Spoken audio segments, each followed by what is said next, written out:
Hi, sweeties. How are you doing? Welcome to Naya Sim, and thank you all so much for all the love and support. Hope you all are doing great.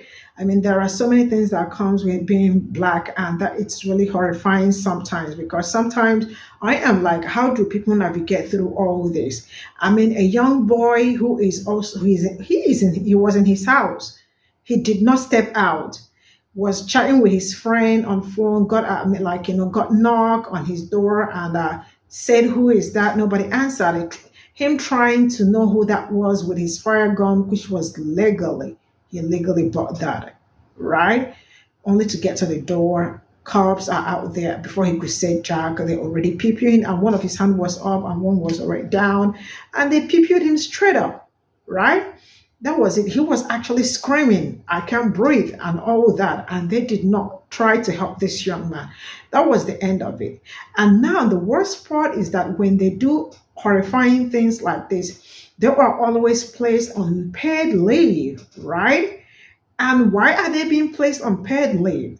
They were supposed to lose their jobs for crying out loud, right? And it's really crazy how being black, you cannot do anything. You can't go fishing. You can't even be in a neighborhood and stroll around and they get to call cops on you because they think you are like it is horrifying, what people go through on daily basis. And now this is how this matter is also going to die because the cops are still going to come back and resume their works or jobs. Let's get into this video.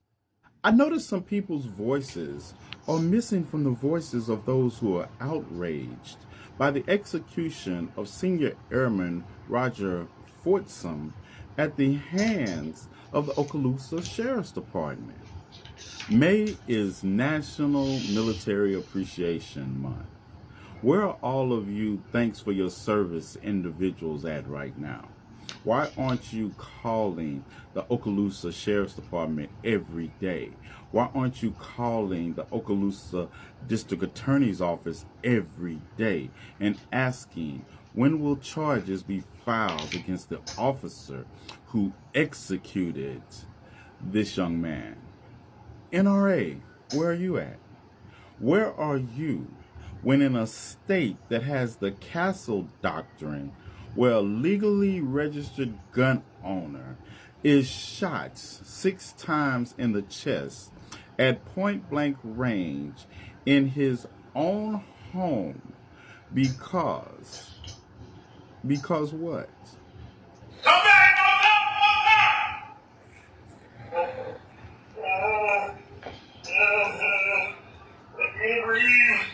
Do not move, stop moving! Where are you all live matter people at? As this young man lay there bleeding out after being shot 6 times in the chest by this police officer who did not offer him any life-saving procedures. Where are your voices at? And where are the voices of the Republican Florida legislature and the governor, Ron DeSantis, who stand by the castle doctrine and push through bills to ensure concealed carry was a thing? Where is your collective outrage in the face of this young brother doing everything and abiding by every law you have made in accordance with gun ownership in this country? Your silence on a national level speaks volumes to us, because what you're telling us is that back the blue only matters as long as that blue is not covering a black body. You might not realize it because you don't hear about it, but police murder someone every single day in America. In fact, police have already killed at least 371 people this year already, according to Mapping Police Violence. And beyond the even sheer horror of that reality, what's even scarier is that you're not safe. No amount of being a law-abiding citizen can guarantee that you don't meet your ends at the hands of this police state. Take 23-year-old Senior Airman Roger Fortsman, who was just murdered by Tallahassee police in Florida on May 3rd. Roger was in his own apartment on FaceTime with a friend when he heard a knock on his door. He asked who was at the door, but nobody responded. So after a few minutes, he checked the peephole. Nobody was there. Minutes later, he gets another knock. He asks again, nobody responds. He checks, nobody's at the door. So then he goes to his bedroom to retrieve his legal and registered firearm to go and check for intruders. But before he could do that, the police barge into his home and shoot him to death. They shot him 6 times because they claim when they entered the apartment that is now believed to have been the wrong apartment altogether, that, oh, he had a gun, so they had to murder him. They entered the wrong apartment and they murdered this 23-year-old airman. And the officer was only placed on administrative leave. Besides the fact that this 23-year-old black man is now fucking dead because sloppy, racist, trigger-happy police officers enter the wrong apartment and murder somebody without a second thought, the most part about this is that this story is familiar. I'm thinking about Botham Jean, the 26-year-old accountant who was killed in 2018 after a Texas police officer stumbled her drunk ass into his apartment and killed him. This shit has to stop, and I promise it's not going to stop if we keep leaving the answer at just trying to prosecute the occasional murderous police officer or just shelling out our taxpayer dollars to pay off settlements for these brutal and racist murderers we call cops. We have to do something systemic. We have to address the problem at large, and it's the entirety of what policing is in America. We have yet another U.S. citizen who was executed by the police state, despite the fact that the police state entered his home illegally because they entered the wrong address. Yet again, the police state is going to use the fact that this young man was a legal gun owner as to why it should be okay that they get away with executing yet another U.S. citizen. You know who's not going to say shit about this though? The NRA, nor any of these military groupie ass organizations, nor any of the far-right grifting entities that love to pretend like the government is out to get them. Despite the fact that this young man was a legal gun owner, legally brandishing his firearm in protection of his home that is being illegally invaded by the state, being illegally executed by the state, and having the state use the fact that he is a legal gun owner as the excuse why it should be okay for his rights to be infringed upon and for him to be executed. None of these motherfuckers are gonna say shit about it. And it's because they make a shit ton of money demonizing black men. These organizations make a shit ton of money cultivating this boogeyman black guy that's gonna be invading everybody's homes in the cul-de-sac and the gated community and whoever's fucking suburb. They make a fuck ton of money about it. So of course, it doesn't really make sense for them to actually be the vanguards, the constitutionalists, the Second Amendment right champions that they say that they are, because Fordson has a little too high of a melanated content in his skin. They're not gonna say shit about it. They love being colorblind, right? Race is just this divisive subject that race braiders bring up, and yet these are the motherfuckers who are going to be silent. Despite the fact that Fordson, if we're colorblind, still checks all of the criteria that they use to garner up propaganda. They so colorblind, I guess they can't see that Fordson is a victim. Fuckery is afoot. And a lot of conservatives don't fucking see it.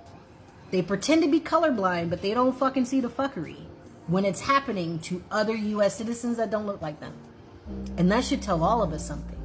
That silence should tell all of us what time it really the fuck is. It should tell all of us that a lot of conservatives don't think that the Second Amendment applies to black citizens. Your right to not have your home illegally invaded by police, that shit don't apply to black citizens.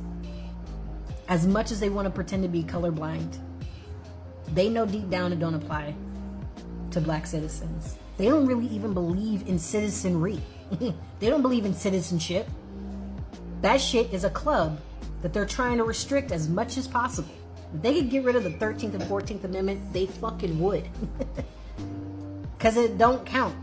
These people don't even believe in democracy. As much as they say that they are star-spangled, awesome, jingoists, that just love country, they don't believe in democracy.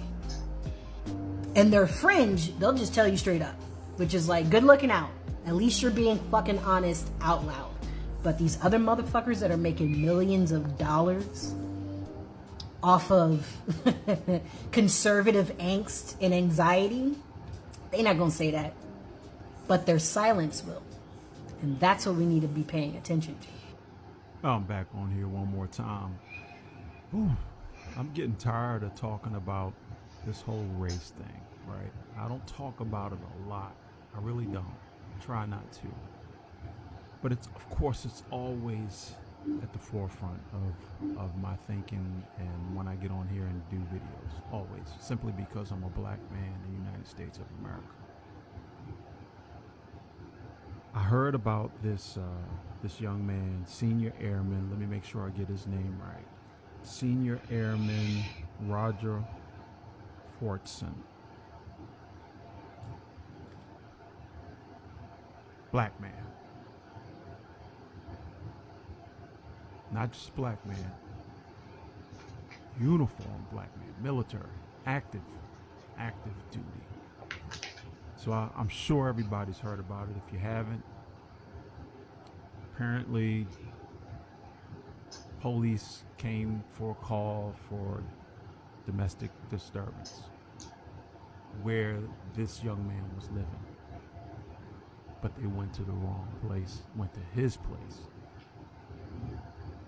They've got body cam on it. Check it out. It's on here on TikTok. Banging on the door. Boom, boom, boom, boom, boom. Okay? So this young man legally owns a firearm. Bam, bam, bam, bam, bam, bam, bam. And you also hear when you do your own homework on this that they were covering up the eye hole that you can look out. They were covering that.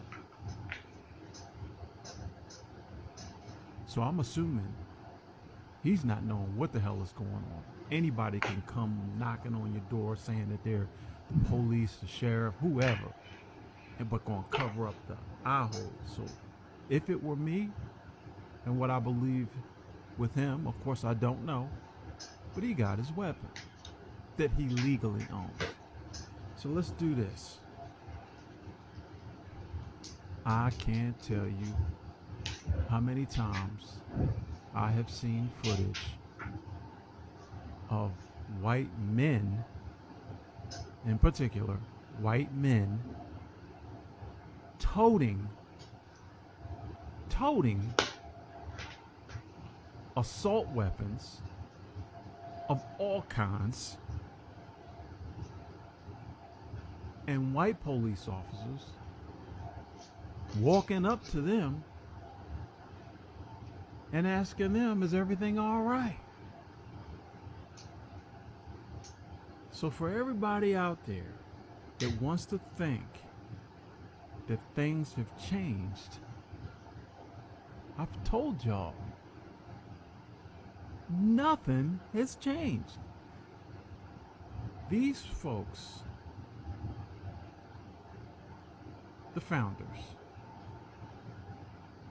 the colonizers of this continent, never intended for black folk to own weapons.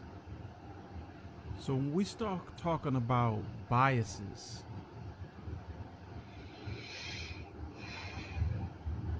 these white officers that shot him 6 times in his chest,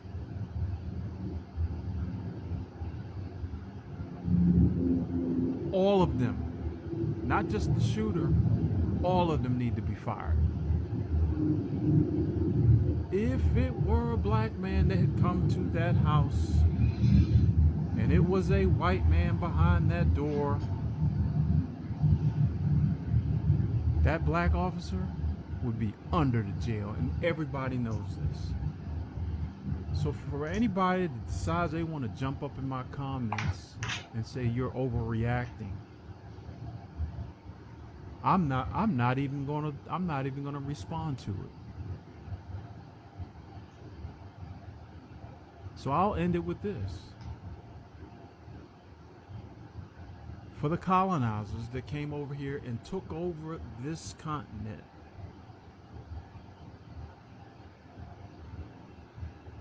For they know not what they do. For they know not what they have done.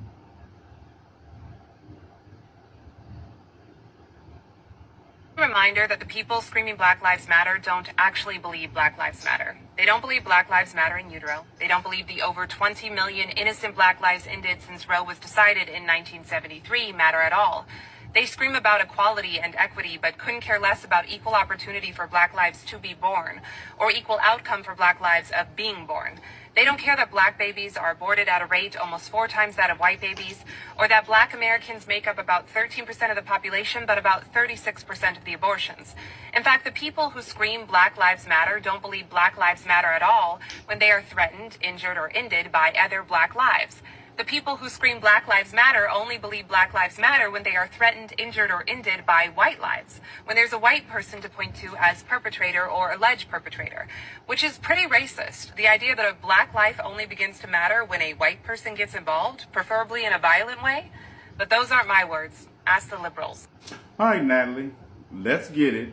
But before I start, let me tell you this in your own words. Bitch, I have no idea what you just said or how you got to be where you are, but I do know how you came to be, period. Dad's sperm fertilized mom's egg, and in that moment, for better or worse, you came to exist. Oh, and I would like to add that the relationship between that egg and sperm were brother and sister, but I digress. Now, if you had anything resembling an education, you would understand a mission statement.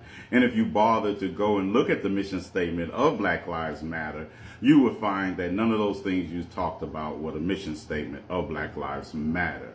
See, their mission is to eradicate white supremacy and to build local power, intervene in violence inflicted on Black communities by state and vigilantes. Now, while you're talking about all those issues surrounding abortions in the Black community while not worrying about abortions in your own damn community, understand this. Black women are 3 times more likely to die in pregnancy and postpartum than white women. That's one study. Then, in 2021 study, we found out that that rate increased by 40% for Black women. Here's another study talking about the mortality rate for pregnant Black women. Another study that talks about how childbirth is deadly for Black families, even when they're rich. But in spite of that, we still have organizations like Mocha Moms, Black Women for Wellness, the Black Mamas Matter Alliance, and a plethora of other Black organizations like the Black Career Women's Network to help Black women determine when they want to be mothers and how to navigate it. Organizations like Reducing Gun Violence in Chicago, Good Kids, Mad City, Baltimore, as well as others, deal with gun violence and its causes in our community on a regular basis. Have a seat.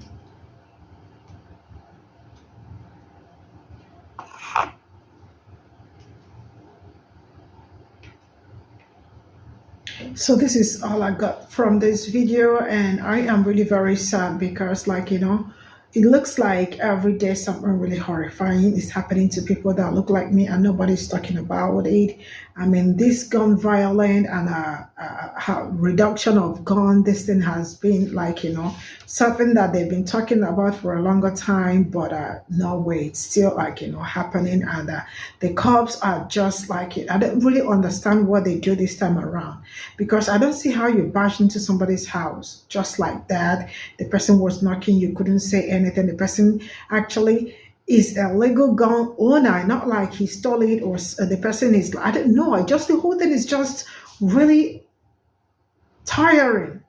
That we wake up every day, like, Black men are dying through this way. I mean, like, almost the same pattern, probably going to somebody's house or wrong house and then pew pew, and then cops bash into their house and also pew pew them.